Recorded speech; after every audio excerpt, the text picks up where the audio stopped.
Hey everybody, welcome to DisruptHers. Hello, hello, hello. I want to make sure that everybody is able to see and hear and all that good stuff. Welcome to DisruptHers. It is Monday night. I apologize. I was supposed to start at 9 o'clock and then my church had prayer. So I wanted to make sure that I was involved in prayer and actually wanted to get over to you all by 9:30 at least. So here we are.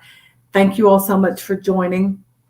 I'm going to wait just a couple of minutes because I know it always takes time for this to register and people are going to, figure out, are they going to get on Facebook or are they going to get on YouTube? But at any rate, I'm excited to be here with you tonight. And so I'm going to wait just a couple of minutes to let folks get on. I am excited about tonight's teaching. I'm excited because it is something that I think we all can use a refresher course on every now and again. I know I can. I've taught this a couple of times.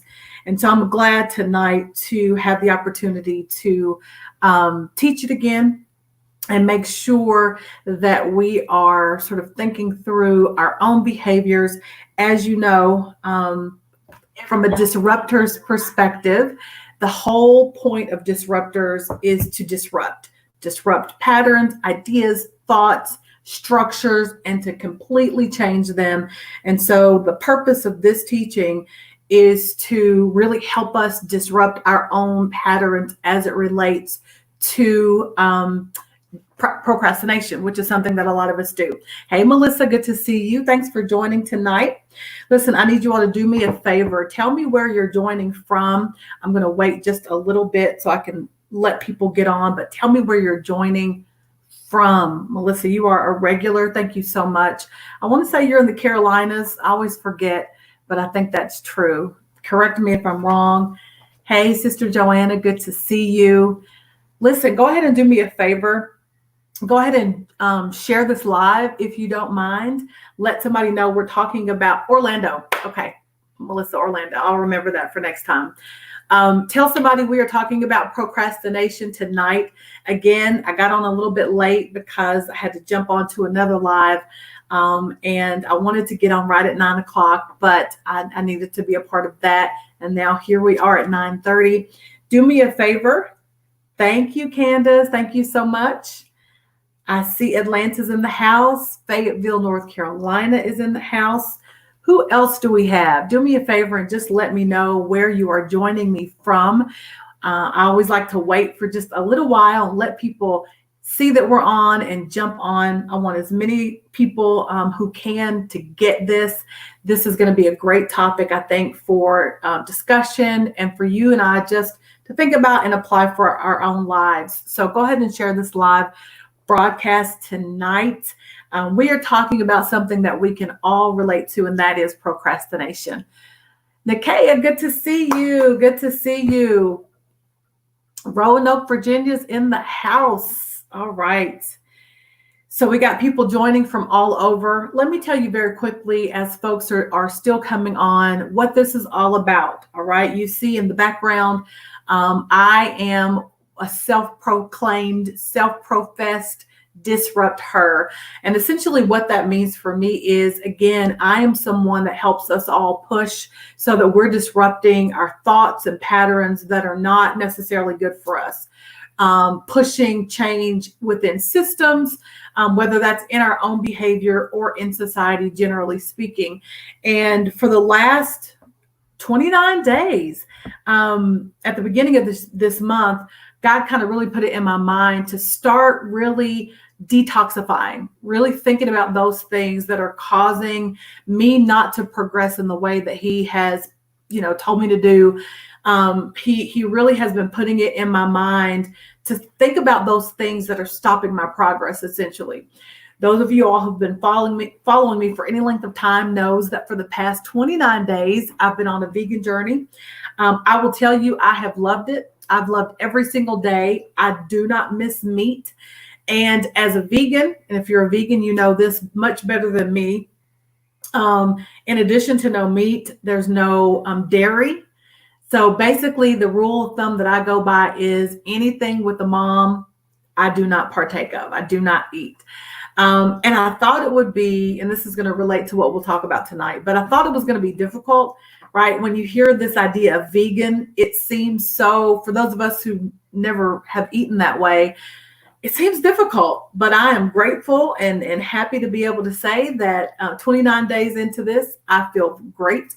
I am going to go another 30 days. So I'm excited about that. Some folks accepted the challenge with me. Some people got a couple of days into it and decided it wasn't for them. Other folks are still doing it. So thank you for that.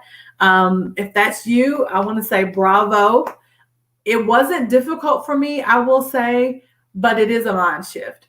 The reason I bring that up is because, again, God gave me this idea that at the beginning of June, I would start really disrupting some patterns and some habits. And one of the big things that I've dealt with over my whole entire life is this idea of procrastination.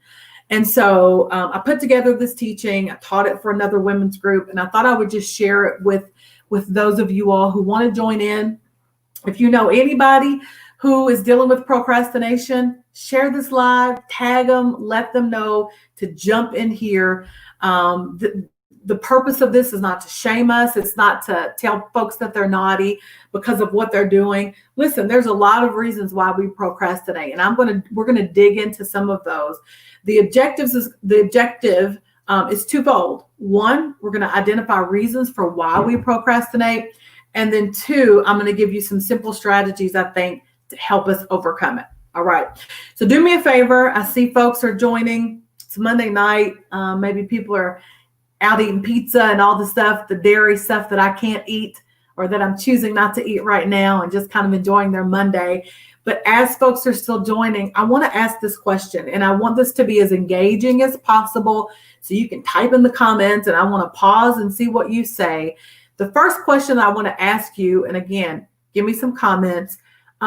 Tell me why you feel like you procrastinate. Somebody type on the screen for me. If you are someone who procrastinates, tell me why you procrastinate. And I'm going to wait.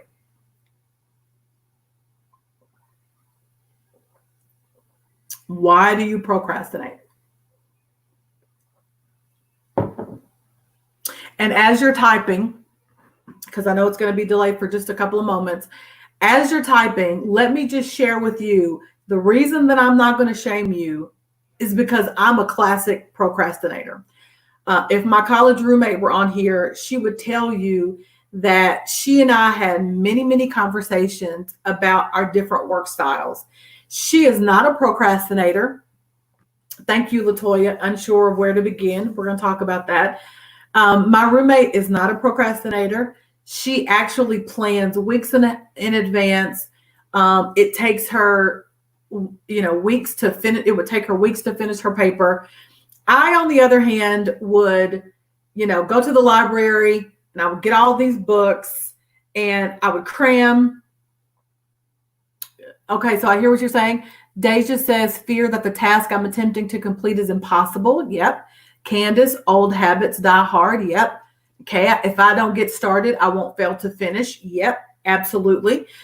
For me, there are a lot of different things that happen, but essentially, when I was in college, and this happened in high school as well, but I really saw this in college, I would cram, but I would be rewarded for my procrastination. All right. So hear what I'm saying.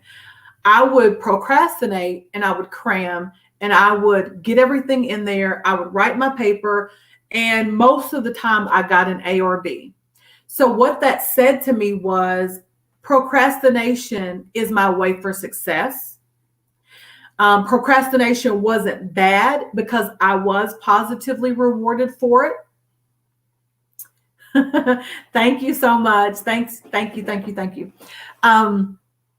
But I was rewarded for my procrastination. So what that said to me in my mind was, I work better under pressure. How many people have said that? I work better under pressure. When the adrenaline is running, these are things I would tell myself. I am able, in a very short period of time, I am able to get everything done within those few hours, and then it usually works out well. And so what happened, see, you understand what I'm saying. What happened for me though is I started believing the hype of the dysfunction, and procrastination became my way of doing things, even though the reality is I didn't think about everything that led me up to the procrastination. Hey, Shaquavia. Right? So this is what I want you to understand, right? Many of us, because we operate in procrastination and because we still do well, right? We still get our A's, we still complete our tasks, we still finish our deadline, and we get to our deadline. That dysfunctional habit becomes the thing we function in, and we make it okay. But what I want to tell you tonight, I want to disrupt those patterns, because the other thing that we don't think about, Candace, we believe the hype of the dysfunction, because what we don't remember, we just have the relief that we made the deadline, but we don't remember the anxiety and the pressure leading up to it. We don't remember the headaches that we had. We don't attribute the positive outcome a lot of times to the heart palpitations, right? Okay, I know you're a teacher. I can't tell you the number of times that I would have to grade papers and the papers would be due the next morning at 10 o'clock, if that's what time my class was. And I would literally be up all night instead of taking the time to grade the 10-page papers all along the way. I would grade them in a, one night sitting. And the task was accomplished, but it wasn't done well. It wasn't done as it should have, or I put my body through a lot of stress. I mentally was up with a pot of coffee, drinking it, trying to get all of it done. But I want to disrupt this idea of thinking that just because the outcome is okay, that the means justify that end. All right. Somebody type in for me that the means do not justify the end. And that's what we think. Well, it turned out okay. No. Because the reality is, if you and I had taken the time that we should have taken, we could have done so much better. We could have done so much better. Listen, and I see you all on here agreeing with me. I'm glad I'm not the only one. And I want to be very transparent. Even with, my teaching this tonight, I can't say I got a PhD in not procrastinating, because I don't. It's something that I have to work out all the time. The means do not justify the ends.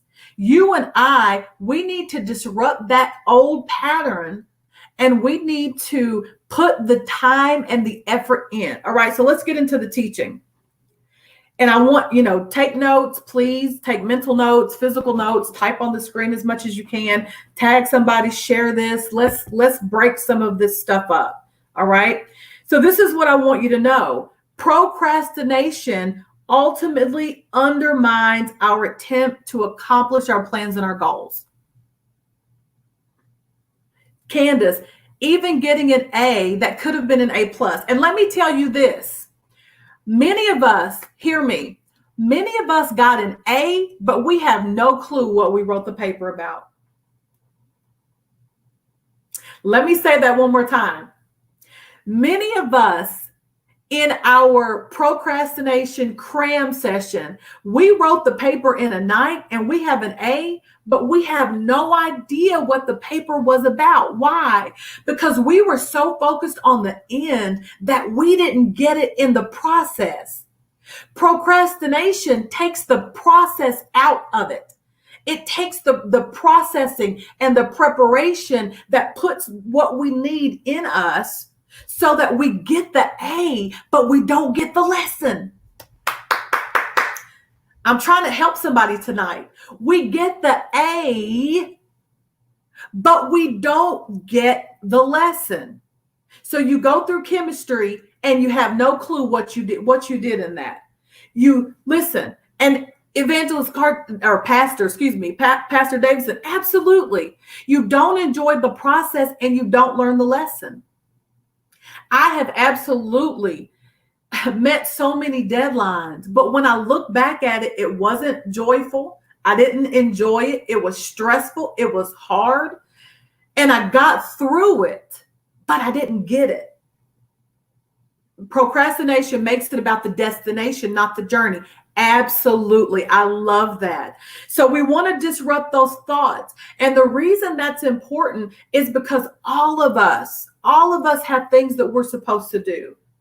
We all have a purpose, I believe, on this earth. We're teachers, we're workers, we're parents, we're, we have various professions. Some of us are nurses, we're attorneys. There's a whole gamut of folks here, and we've all got things that we're supposed to accomplish. We've got personal goals that we've got to accomplish. But how many of us tonight, honestly, we have things in our files, in our phones, in our minds that we know we want to do, but procrastination has stopped us. And it now is almost July of 2020. And the thing you said you were going to do in 2020, you still haven't started. How many? Let me raise my hand first. I've got a book right now that I told myself in 2020 I was going to do, but procrastination becomes a distraction. Procrastination becomes a distraction. I can do so many other things because I put space between what I want to do and starting it. And because I put space between what I want to do and I've started it, now there are these other things filling that space, right? Lots of agreement here. So what I want to encourage all of us, we're disrupting this mindset that procrastination is just who we are. That's what we say. I'm better that way. No, that procrastination has become your excuse not to do what it is that you're purposed to do. That stops tonight. All right. I'm not going to go into this, but let me just tell you that one of the most precious commodities that any of us have is time. And I'm learning as I get older, and you hear people say this all the time, that as you get older, it feels like time moves that much more quickly. And I want to say to all of us, the reality is we have no idea when our time is going to end. And that's not in an effort to be morbid. That's not in an effort to make us fearful, but it's just a reality that we're only given a certain amount of time. Procrastination. I'm so glad, Pastor Davidson. I'm so glad, Candace. We only have so much time. Procrastination has been stealing the purpose that God has given us within that snapshot of time. You and I, we have to be able to say, I want to die empty. I don't want to die full of ideas, full of coulda, woulda, shouldas, full of if I had only, full of, I'm putting this off, but I'm going to do it tomorrow. Today is tomorrow. Somebody type that on the screen. Today is tomorrow. So we're disrupting those patterns of thought to make us think that we've got, forever and a day. Today is tomorrow. Don't blow it. Don't blow the purpose that God has given you. Don't blow the projects that are in your heart. Don't blow the book you're supposed to write that's going to help people. Don't blow, right? What you're supposed to be teaching your children. Don't blow it. We got to stop that cycle of procrastination. All right. So if you're taking notes, I want you to write this down. Procrastination increases your chances of failing. Procrastination increases your chances of failing. It increases your chances of not starting. It increases your chances of not meeting the deadline. All right. Procrastination, right? We're going to talk about kind of what it stems from, but it is a form of self-sabotage. Okay. We're shifting our thoughts. And I need you, Lisa, that's just perfect. That's just what I said. And I need you all to share this. Somebody else needs to hear this. Procrastination is self-sabotage. It is not just who you are. So stop saying that to yourself. It's not just how you work. Stop saying that to yourself. It's not where you're better. Stop saying that to yourself. It increases your chances of failing, and it's absolutely self-sabotage. All right.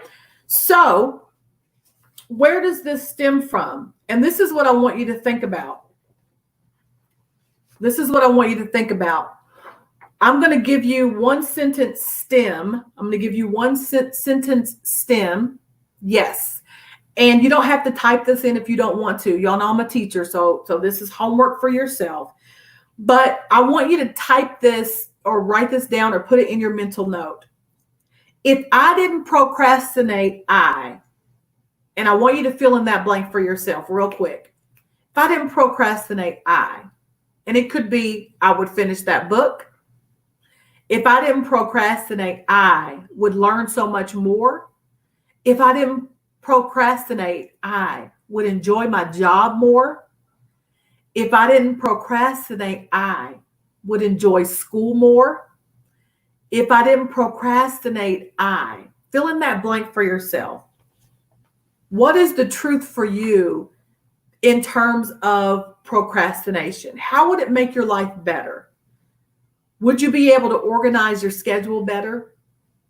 Would you feel less anxious if you didn't procrastinate? On the flip side, would you feel more prepared if you didn't procrastinate? If you think about your dreams and the things that you really want to accomplish, if somebody called you today and said, I need you to bring me your manuscript. Let's just say your dream is to be a New York Times bestseller. What would happen if somebody called you next week? And you know you've had this book idea for a long time. If somebody called you next week and said, I heard about you, I heard you're an amazing writer. Would you be prepared because you've been working all along? Or would you have to go in and finish up a project you've been working on? Or try to write something real quick? Procrastination steals our preparedness. Nikkei said, I would experience so much less stress. Absolutely. So tonight, I wanted to expose it so that we can change the way that we think about it. All right? Because I believe if we put our foot on the gas and instead of procrastinate to say, I'm going to do this later, or I'm going to do it tomorrow, if we put our foot on the gas, we're going to have everything we need in the moment that the opportunity arises. Oh gosh, Nikkei said that happened to you yesterday. I'm telling you, it's happened to me before where somebody says, I want you to come do XYZ. I want you to come speak. And even though it's in my mind, you know, the topic even that the person wanted me to speak on, but because I hadn't gone to prepare it, I found myself not prepared and cramming to get it done. Whereas if I had taken it day by day, I would have been ready. So what I want to talk, what I want to get in our minds tonight with this idea of procrastination is when we don't procrastinate, when we take our time to do things little by little, we're always going to be ready. We're not going to be trying to cram. All right. So why do we procrastinate? Again, it's self-sabotage. It is not something that should justify the fact that we got it done. Procrastination is not the way we want to live our lives. All right. There are 5 major reasons why we procrastinate. And I want you to either write these down. If you got comment or want to type in the comments, do that. So Robert says, I have this saying, procrastination is the separation from those who do versus those who do not. I like that because the reality is procrastination either causes us to cram or it causes us to not do stuff at all, right?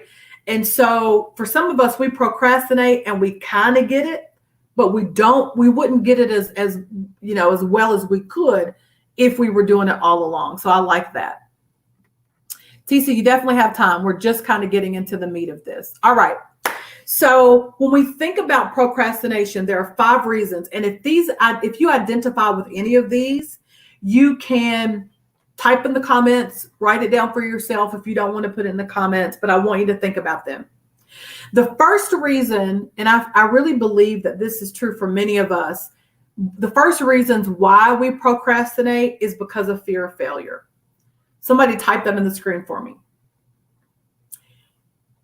For many of us, we don't connect those dots. Again, we're thinking, oh, it's because I work better when I procrastinate. But the reality is, for many of us, we absolutely positively fear that we're going to fail. And that fear is what causes us to pause. That fear is what causes us to pause.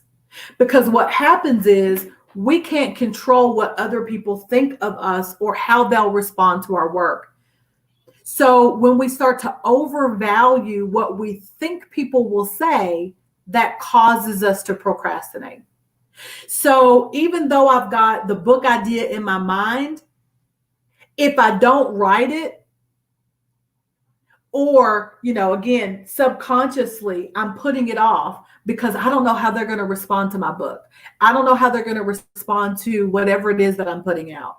So that the first reason why we don't push to get stuff done, but on the flip side, we procrastinate, is because we're afraid of failing. 5 major reasons. Many of us don't do it because of perfectionism. This is a subpoint. So this is 1A, all right? The first major reason is we're afraid of failure, but the A clause of that, or the A part of that, is we're perfectionists.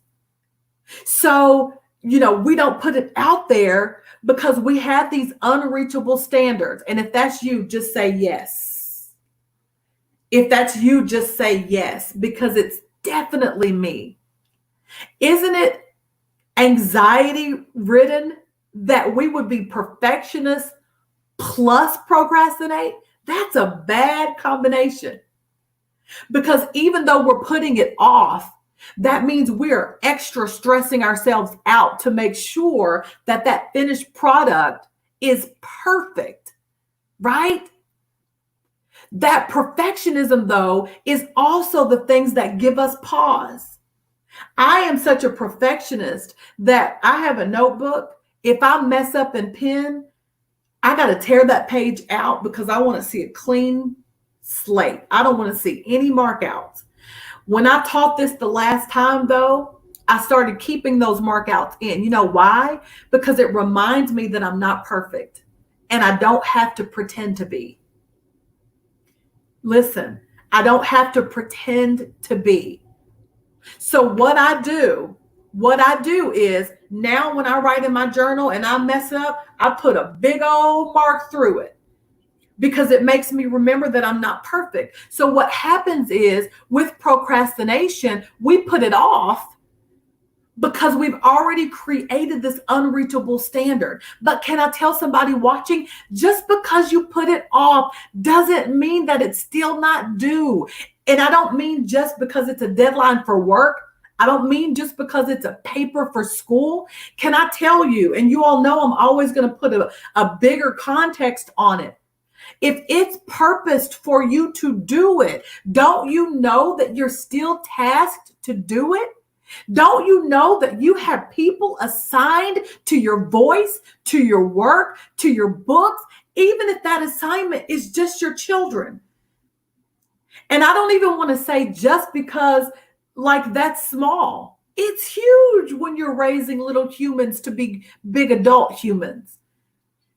Whoever is assigned to you in your life, whatever your work is attached to, whether it's school or, work or your profession or whatever, that's a tall order. All right. So when you think about procrastination, it comes from this fear of that comes from perfectionism. All right.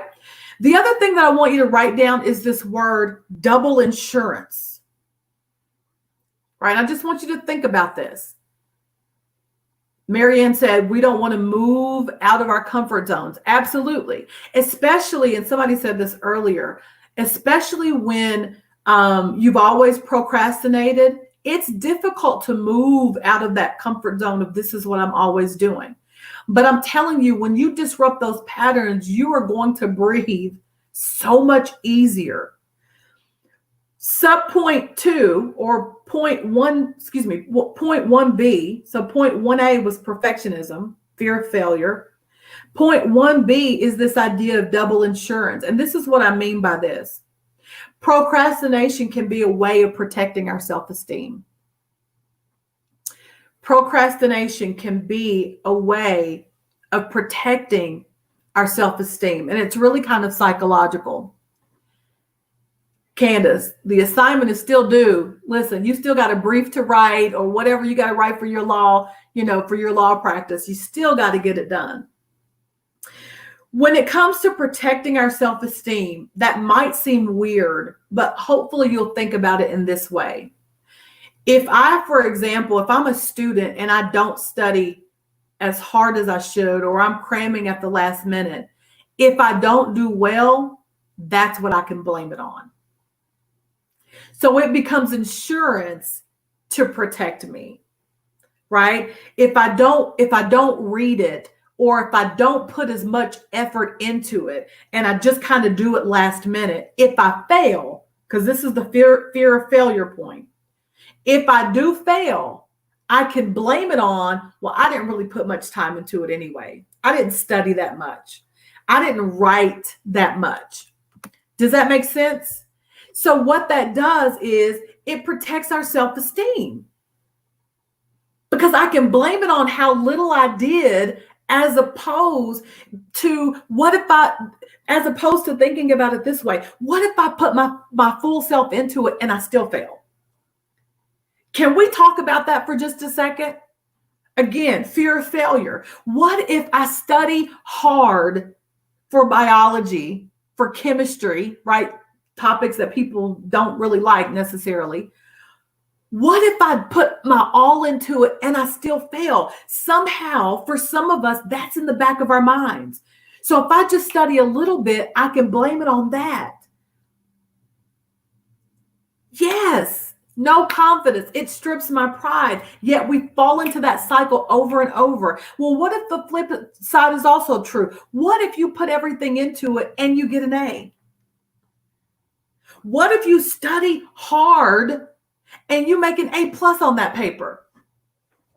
Right? That's the paradigm shift that has to be in our minds. Instead of thinking about what if I fail, the question has to become, what if I succeed? What if I do well? What if I exceed my expectations? And then the reality is this. Can I tell somebody watching? If you put everything into it and you still fail, you are going to live to take another test. Can I get some people on here to hear what I'm saying?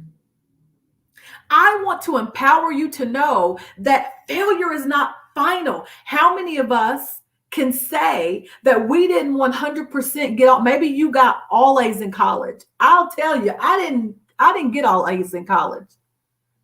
I did well, but I didn't get all A's in college, especially in subjects that I was like, I didn't get all A's in graduate school. I had eight classes of statistics, and statistics is not my love. That is not my love. I didn't make all A's, but when I go to my job interviews, nobody says to me, Dr. Matisa, did you get an A when you took multivariate statistics? Nobody's asking me that question because they don't care. All right? The point that I'm making is when it comes to this idea of fearing failure. Oh, sis, I'm so glad. Listen, you can if you want. You certainly don't have to, but I'll put it on the screen for you. Cash App is Matisa Wilbin. Again, you don't have to, but you're welcome to. The point that I want to make is Nobody stops you. Your purpose, listen, this is it. This is it. Thank you for this download. Your purpose is not stopped because of one failure. Your failure is not final. So stop not starting because you're afraid that you're gonna fail. Listen, that's a word for somebody. Stop not starting because you're afraid you're going to fail. Procrastination is a trick of the enemy, and it is stealing your purpose. And I'm not even necessarily talking about in religious terms. It's religious terms for sure for many of us, but if you're not even thinking about it from a religious perspective, you deserve that promotion. You deserve to do well. Don't let procrastination steal what you're supposed to be doing because you're so afraid that you're going to fail. If you fail, you're going to live to do it again. I promise you that nobody died because they failed an exam. Not from the simple act of failing it. I promise you that nobody is going to fire you if it doesn't happen the way that you wanted it to happen. But to Evangelist's point before, to the point made before, it's absolutely the case that when it comes to how we feel about ourselves, it is demoralizing. Let's go on and be honest about it. Yeah, we're happy because of the outcome, but it's demoralizing. It feels, hey sis, Joy, glad to have you on. It feels horrible when you are up all night. It doesn't feel good. I didn't like not one night spending up trying to study for an exam. I did not like that. And I want to say this, and then I promise we're going to move because I got 4 more reasons why we procrastinate. Let me just say this again, and I want to make sure that I hit this home. Procrastination doesn't only steal your purpose, it steals the process. Can I tell you, sis? I'll tell you from teacher to student, from college professor to student. I cannot tell you how many students were only concerned about the grade when the process was what they needed. Can I tell you, your deadline, it's going to come if you keep moving. The product is going to come if you keep moving. But the product is no good without the process. And procrastination steals the process. All right? Writing that book is not just about being able to say, I wrote a book. That's the product. But that process of study, the process of getting it in your spirit, the process of pouring yourself onto the pages, that's the win. Man, I'm preaching to myself. I'm teaching to myself.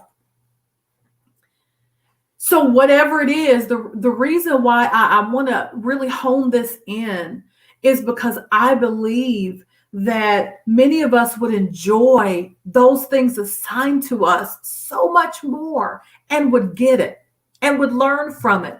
If my students would have stopped just coming to me the last office hours before the exam and say, teach me the whole semester so I can know what's going to be on this final. Had they just put the effort in all year long, right? By the time they got to the essay or got to the final exam, they would breeze through it. It would pour out of them. It would pour out of them. Why? Because of the process. But what procrastination does, it's a sneaky little thief. It's a sneaky little thief. Because what it does is you do nothing all the way up until the end, and then you try to cram everything in. You can't retain it. You don't understand it. You're looking at the paper like, did I even take these notes? Y'all know what I'm talking about. And I'm just talking about from, making it a simple analogy, because we all know that procrastination from a student perspective. But I would just ask you rhetorically. Think about the last things that you worked on, the things that you've been putting off. How is that working for you? How is it working for you? And I would venture to say for many of us, this fear of failure has been looming, this perfectionism, this protecting of self-esteem ends tonight. That ends tonight. All right. Second reason people procrastinate. The first one is fear of failure. The second one, this is going to be weird, but I just want you to think about it. The second reason is fear of success. Some of us are not afraid of failing. We're afraid that we might really succeed. Now, again, I know that seems weird, but some of us have been failing for so long that it is hard for us to really take in this idea that we might succeed, and we don't know what it's going to be like if we do succeed. We don't know how people are going to receive us. We don't know if people are going to try to put more on us. And it becomes a vicious cycle. Listen, I'm trying to help somebody tonight. Some of us, we put off what we're going to do or what is in our hearts to do because we don't know if our success is going to take us to a place that we've never experienced before. We don't know if our success is going to take us out of our comfort zones because we have failed for so long, or we've not gotten to the place where we have envisioned for ourselves for so long. We don't know what it's going to look like there. But can I tell you, that's not a good enough reason not to start. It's not a good enough reason to put it off so that you're doing just enough. Because this is it. When you prepare, when you get to that final destination, you're going to be exactly where you need to be. Success is simply the product of preparation. True success. True success is the product of preparation. And when you prepare, you don't have to fear showing up because you'll have what you need once you get there. All right. So some of us absolutely positively fear success. And again, think about how you fit within these. Let me keep going. Number 3, the third reason why people procrastinate is fear of losing control. Fear of losing control. When we don't feel like we're in control, procrastination is something that we can control. We can control when we start and when we stop, right? That's part of our ability. Like we can start whenever we want to. We can stop whenever we want to. We procrastinate because we don't want to release. Have you ever had something that you've held so tightly to yourself? You don't want to release it. You don't want to put it out there. You don't want to put it into the atmosphere because you don't know how people are going to handle it. I'm like that sometimes with my writing, and writers, there are a number of writers on here. I don't know if you ever feel that way, but sometimes I don't want to release my writing because it's so personal to me. I don't know how other people are going to handle it, deal with it, respond to it, interpret it. But if I can hold on to it, I'll do it tomorrow. When I tell you I've got 10 books outlined in my computer as we speak. Joy, I've got 10 books outlined. Yeah, trying to make it perfect, because if it gets out there and I bare my soul, or I put something out there that I think you might not, handle well, don't want to hear, or whatever, I fear that, right? That becomes me not wanting to release it. I got to control it. I cling to it because I have to control the output. But often that stops me. I can't tell you how many teachings I have where I'm like, oh man, I would love to teach this because this is something I'm either dealing with or have dealt with. Maybe somebody else wants to hear it. But I put it off because I feel like if I put it out there, what will people think or what will people say? And sometimes I just have to push myself to say, no, I'm not procrastinating on this. I'm getting ready to prepare and we're going to do it. All right. So think about for yourself, fear of failure, fear of success, fear of losing control. Last two, fear of separation. Hear this. Sometimes we put off doing stuff. We procrastinate because we fear that when we do it, it's going to separate us from other people. All right. It's going to separate us from other people. Maybe because of its success. Maybe because we think people are going to think we think more highly of ourselves than we should. Right. We think we're all that. I'm not going to school to finish a degree because if I finish that degree, all my cousins and them, right? They're not going to want to be with me because I'm not going to fit in the way I used to fit in before. Look, I'm glad you all are identifying with this. It's resonating with you. We do that.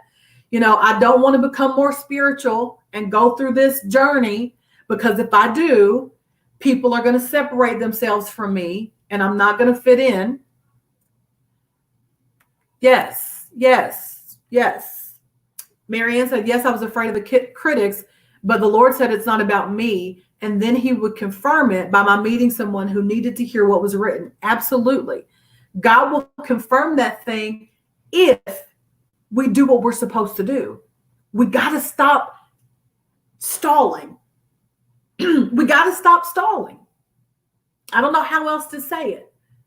Get rid of the fear of failure, fear of success, fear of losing control, fear that people are going to isolate you. But guess what?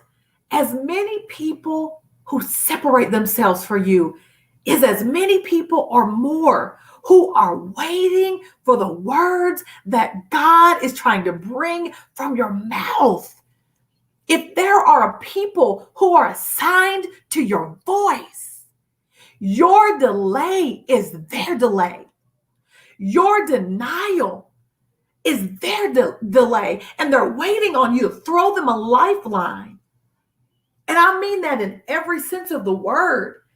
If there's a purpose in what you're doing, if you're working with students, and there's something that you're supposed to be teaching or something that you're supposed to be giving and you're not doing it, then they're waiting just like you're waiting. Angela said, I have a fear to start and I can't figure out why. Some of it, Angela, I do think that, for all of us, we have to sit down and think, am I afraid of failing? Am I afraid of success? Go through all of these. Think about that. This last one is fear of attachment. All right. I'm afraid that if I successfully do this thing that I'm supposed to be doing, that it's going to draw people to me. And I'm used to being isolated. I'm not used to my name being called. I'm not used to people knowing my gifts. I'm talking to somebody. I'm not used to people knowing that I'm able to do what I'm really able to do. And if I successfully complete this project, this thing, then that's going to draw people to me and give me unwanted attention. So, Angela, I would say, you said I have a fear to start and I can't figure out why. Dig deep into these reasons because I really believe this is hitting on something in us. This fear is coming from somewhere. And for some of us, we really do have to make the choice tonight. And that's what I'm hoping. I hope tonight some people just get the gumption to say, I'm not sitting back anymore. Angela said, I'm a background person. I get it. I am an introvert. People don't think that I am, but I promise you, I am happy in this office. When quarantine happened, I am one of those people who were like, praise the Lord, I will stay home. All right. But the reality is, I have to make a choice every day. I'm not going to stop or I'm not going to not start. Right. I have to do this. Time is our most precious commodity. I started out with that. And I don't know how much time I have. And if God put a lot in you, guess what? If you don't move, you're not going to accomplish it. Joy said, my fear comes from lack of family support and rejection. However, I've had others see my ideas and they took them, which tells me someone sees my value more than I do. Been there. But let me say this, and God, you know, I attribute my stuff to God. Y'all already know that. But God gave me this thought the other day, and I'll share this with you, Joy. And it was an ouch for me. And when I heard it in my mind, I was like, oh Lord. I used to get so mad, and I still do, because I know people see what you're doing on Facebook and sometimes take it. I know that's a reality. Because intellectual property doesn't mean much to people on Facebook. They will take your status and repost it and put their name under it. But God did say to me this. He said, you're getting mad at people because you're saying that they're taking your ideas, but I am not pleased with you because you're not doing what I told you to do. My girlfriend told me this today, and it was so good. Or she told me this before. She said, there is no copyright when God gives you an idea. He just wants it done in the earth. And this is from a spiritual perspective. He just wants it done in the earth. If he tells you to do it and you choose to drag your feet because he wants it done in the earth, he's going to tell somebody else to do it. And that's not copyrighted because that's God's idea.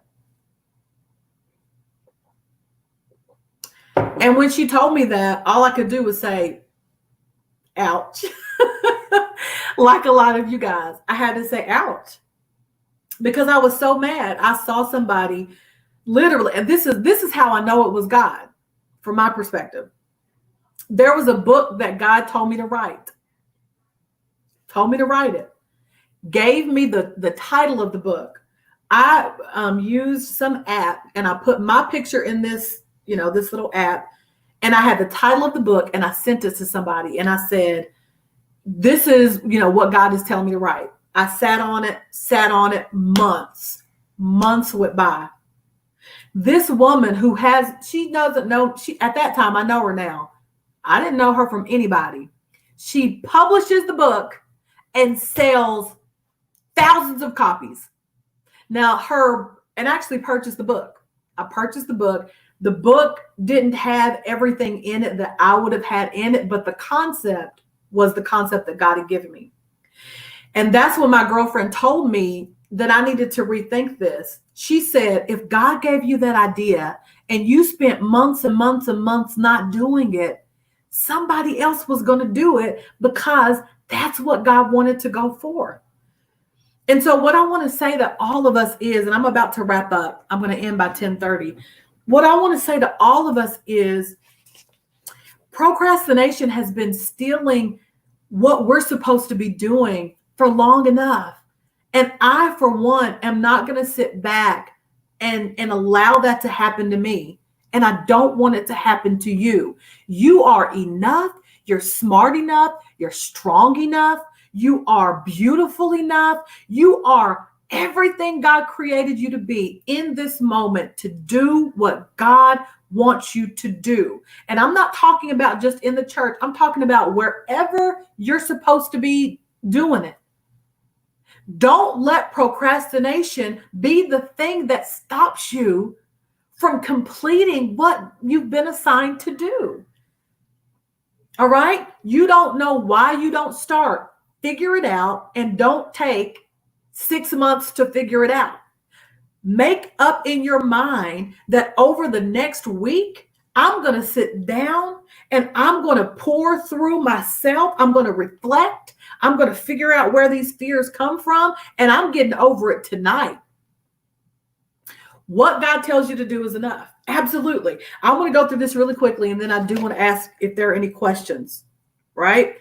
Procrastinators say this: I must be perfect to get it done. It's safer to do nothing than to take a risk and fail. Anybody said that besides me? I got to avoid being challenged. If I If I do it, I'm going to be challenged in it. All right. If I do well this time, I've got to always do well. Some of us think like that. Well, what if I succeed this time and then I fail the next time? Then I'm going to look silly. If I expose my real self, people won't like me. We talked about that already. If I expose my real self, people won't like me. That's big. Okay, I gave you all those. So let's talk really quickly because I never want to leave us without some things to overcome it. First of all, be aware. And it looks like we are aware on here. Either this is true for us. And again, please share. It doesn't cost a thing, but somebody can be freed tonight. Be aware. That's the very first thing. And guess what? We say this all the time, but please hear this. You cannot conquer what you will not confront. You cannot change, right? If you don't face what you fear. So whatever it is that you're dealing with, if it's fear of failure or success or whatever, I need you to conquer it by confronting it. Call it out. I'm afraid people won't like me. I'm afraid that I'm going to fail. I'm afraid that I'm going to have the burden of doing more if I do well this time. Whatever it is, call it out and confront it, because none of those things should measure up to the weight of responsibility you feel to your assignment. Wait a minute. That was good to me. You cannot conquer what you will not confront. And the weight of your assignment has to be greater than the fear you feel. When I tell you, let me say this really quickly. Even when I was about to start this challenge that I've been doing for the last month, which is, yes, that's what I'm getting to, Evangelist. So stay tuned. Don't leave yet. When I was about to do this vegan challenge, started June the 1st, I promise you, I was fearful of failing. I wanted to do this before, but I was fearful of failing because I failed at Weight Watchers. I failed at keto. I failed at the cabbage diet. Some of y'all know what I'm talking about. All of these different eating plans I failed at before. And because I had failed before, I didn't want to start the vegan challenge. So I put it off and I put it off. And finally, I said, you know what? This is not about, because remember, the process is more important than the product. I told myself I'm not going to do this to have some goal weight, which is what I had done before. I want to really immerse myself in the process. I want to cook the food. I want to learn about the benefits. I want to share it with people who want to join me on the journey. And I believe that my success, lies in the fact that I decided to push into the process. And guess what? I'm losing weight, but I'm not obsessed about the weight. The weight is just coming off. I enjoy cooking my food every day. I enjoy cooking my food every day. I enjoy being out in nature and running. I pushed past the fear. I conquered and called out the fact that I was afraid of failure. And when I did it, it changed my whole thinking. And I'm telling you, I'm a new woman. Don't I look new? I'm talking about new from head to toe. I'm a new woman because I'm detoxifying and I'm enjoying the process. The product is going to come. So how do we get over it? Again, first awareness, which we talked about already. The other thing has to do with what Evangelist Washington just said about prioritizing, all right? You and I, if we are procrastinators, part of our issue probably, and this is not for everybody, but part of our issue really has to do with goal setting, okay? So if you're taking notes, write this down, even write this down mentally. If you don't write and create small goals for yourself, All right. If you don't create small goals for yourself, especially if you're used to procrastinating, it will become so big that it's immobilizing. Thank you all so much. I wasn't fishing for compliments, but I will take them. If you do not create small goals for yourself, you're going to find yourself. Thank you so much, Evangelist. You're going to, or Pastor, I should say. You'll find yourself overwhelmed. All right. So for those of you who are asking, where do I start? Start at the beginning. Write your big goal down. All right. And then write your smaller goals that will take you to your larger goals. I didn't say I was going to lose. And to be honest, I don't even know how much weight I've lost. My goal, however, was to get to my 30 days eating vegan. That was my main goal. And from that, I planned. And Shaquavia is on here. I don't know if she's still on here. She was on here, but she helped me get recipes together. So before June came, I was getting recipes together, right? We were getting, I watched Tabitha Brown. If you know her, she's actually an inspiration for doing the vegan challenge because she makes food look so good. But I would look at her videos and write things down. These smaller goals, we put together a little cookbook. I went grocery shopping. So I had the groceries in my house. What was I doing? I was preparing. I was absolutely preparing. So the first thing is, don't make your goals so big that it's easier to put it off than to do it. Have your goal and then set yourself some smaller goals. So first one is goal setting. Thank you, Shaquavia.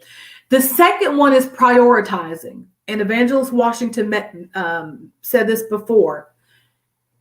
Under your goals, write down every task that needs to be done related to that goal. So if it is, preparing a meal, my tasks are go grocery shopping. My tasks are, right, making sure that I have everything in the house.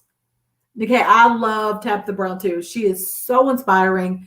I love her story, and it really, really kind of helped me. So first, goal set. Second, prioritize. What needs to be first? And this seems like it's small, right? But for many of us, our time management fits into the procrastination issue that we have. So not only are we putting it off, but because we don't have our priorities, listed, it's easier to do it. How do you eat an elephant? That's an age-old saying. You eat it one bite at a time. Some of us are trying to eat the whole elephant, right? Don't eat the whole elephant. One bite at a time. Set your goals and then prioritize them. High priority, there's a lot of ways you can do this, but high priority, medium priority, low priority, and then check them off. Check them off, right? And that's just a simple way to do it. This is something that I want to give you that I think is so important, and it was so important for me in shifting my mind. Some of us, when it comes to our goals, and if you're like me, I love calendars. So every year I look forward to getting a written planner, even though I've got, my phone, I've got on my computer, I've got my calendars, but I love a written planner where I fill it to the brim with everything that I need to do. I love doing that. But let me tell you how I procrastinate. I procrastinate in the organizing. I can organize my behind off. I will have every single time field. I'm going to write everything in, but that becomes my end goal. And I don't always go do everything that I've written because I'm so enamored with the way I wrote out my journal. All right. And often it becomes so filled that I can't possibly be successful. So Rakita, you see what I'm saying? Like, my journal is amazing, but do I get it all done? No, the reality is I don't.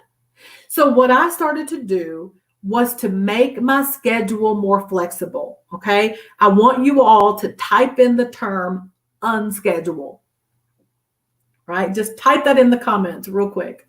Unschedule.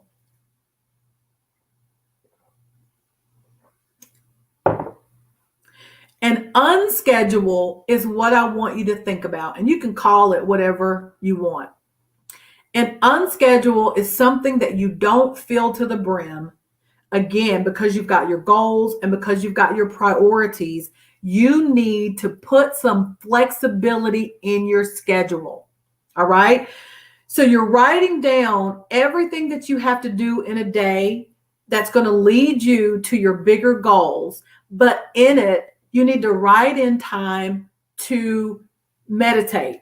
Now, everybody doesn't meditate, and that's fine. I'm not advocating something that perhaps you don't want to do, but you can definitely meditate. I meditate on the scripture. The Bible tells us to meditate. But I do mindfulness. Maybe somebody else doesn't. But I like mindfulness. It gives me 15 minutes to be present. In your unschedule, make it flexible enough that if you have to take 10 or 15 minutes out of your day to help get your mind together or calm your nerves or settle you, that you can do it. Read a scripture, right? Listen to music, go outside and walk. But what an unscheduled does is it helps you to manage your emotions, not just your activities. Man, that is good to me. An unscheduled helps you to manage your emotions and not just your activities. So you can chart and be present as it relates to, are you feeling anxious? If you don't get it done in hour 1, you have a little leeway in hour 2 to come back to it. So you're still getting your work done. You're still working towards your goals, but you're putting in some flexibility. That's the key. Because guess what? When you do that, you don't have to feel like a failure if you don't get it all done. And that's been the story of my life. And then when you feel like a failure, you put it off that much more. So it becomes this cycle of procrastination yet again. All right. Factor in rewards. Tell yourself at 2:00, if you get ABC done, I'm going to go get me. Now I'm eating whole fruit bars. Thank you. I'm going to go get me a whole fruit bar. And it's going to satisfy me. And I'm just going to breathe for 50 minutes. So I don't want to belabor the point. I think you all get it. But it really is a time to bring in some flexibility. Stop. Listen. Stop. Kim says, stop reading my mail. I'm just telling you, sis, I know what I know. Some of us have similar personality types. All right. And so make sure that you have those self-rewards. Get you a jump rope. Say, I'm going to go outside and jump for 10 minutes. Make physical activity part of your reward system. That's a paradigm shift. I'm not just going to work out because I'm trying to lose weight, but that's a part of my reward. I get to go outside and jump rope for 10 minutes. I get to go outside and walk up the street for 10 minutes. I'm telling you, it's a paradigm shift. Again, I would say, part of that schedule, that unschedule, is really managing your emotions and allowing you to have some relaxation time. You don't have to just relax at night when everything is done. Put some time within your schedule and celebrate your successes. One of the things that, we tell children, very different from the way I was raised, is instead of focusing on punishments, focus on reward. Let the reward be in the incentive. And for me, growing up, I knew if I did something I wasn't supposed to do, that was where the attention would be. And I would get in trouble for not doing it. And maybe that is, now that I think about it, maybe that is part of the root of why we always want to punish ourselves for what we've not done. Because that's a part, for many of us, of our growing, our development. You don't do it, you get punished. And we do that in our minds. Thank you, Holy Ghost. We do that in our minds, right? We don't get the work done and we punish ourselves. It's because we're not good enough. It's because we're failures. It's because XYZ. But the flip side of that, and this is, we're trying to do better at this, but it's the incentives, right? Incentivize what you do well. So now our children, we just instituted this and it's been working. Yeah. we incentivize them with good stuff. So when they do good stuff, now it's connected to their allowance. And they get an allowance for doing the stuff they're supposed to do. And there's the possibility for them to get bonuses.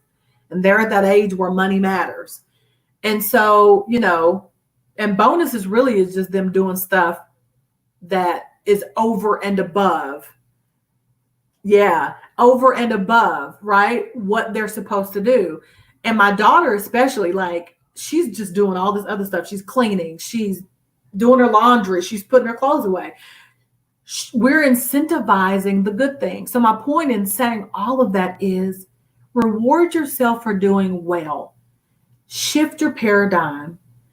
Remove the procrastination. And when you start, reward yourself. When you write that first chapter, reward yourself.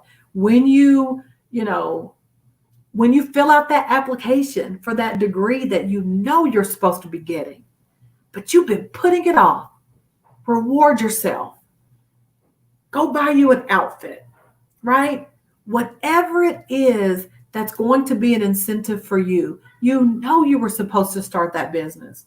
Corona hit, and that became the perfect excuse for why you should put it off another day. Well, tonight, I want you to know that you're still required to do whatever you've been assigned to do. You putting it off doesn't mean that the assignment is no longer valid. It just means that you are robbing yourself of the process, and you're robbing yourself of the joy of the journey. But tonight, we're stopping that. Tonight, make a different choice. All right. I think that's it. Let me just, for those of you all who are hanging on, any questions? I'm not going to stay long, but any questions at all or comments? Got a couple of minutes. Thank y'all for hanging out. I know it's late. I had to start later than I intended, but I appreciate y'all. Any questions or comments? Hopefully you have something in your mind tonight that you've been putting off, that you have made the decision that you're not going to do that any longer.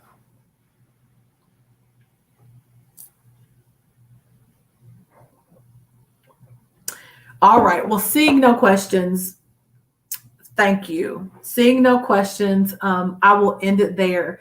Again, I'll just say thank you for just being a part of this. I love to teach, especially when I'm learning, and I'm learning all the time. And so I think about stuff like, man, I need to share this. Thank you. Thank you all for joining me, and do this for me. Just, you don't have to do it now.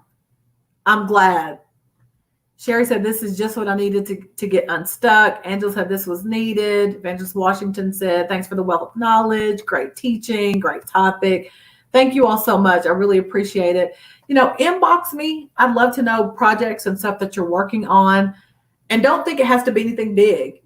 Doesn't have to be big, but whatever it is that that you feel like you're supposed to be doing, just share it with me. First Lady said, thank you. You're in your element. Thank you. I love it. I love it. I love it for sure. Kaya said, you spoke to the heart of me. You are so welcome. Thank you for joining me. Listen, I do these Monday nights. I might have to change it because my church does stuff sometimes on Monday nights. So I don't want to do it this late.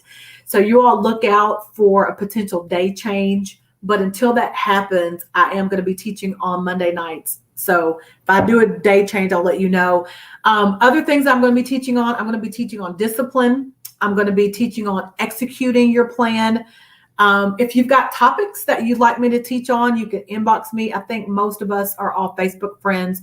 So inbox me. I want to cover it. I want us to grow together. We are DisruptHers, disrupting our own destructive patterns, and we're going to grow together. All right. Go out and disrupt some things. All right. And I'll see you next time. Bye.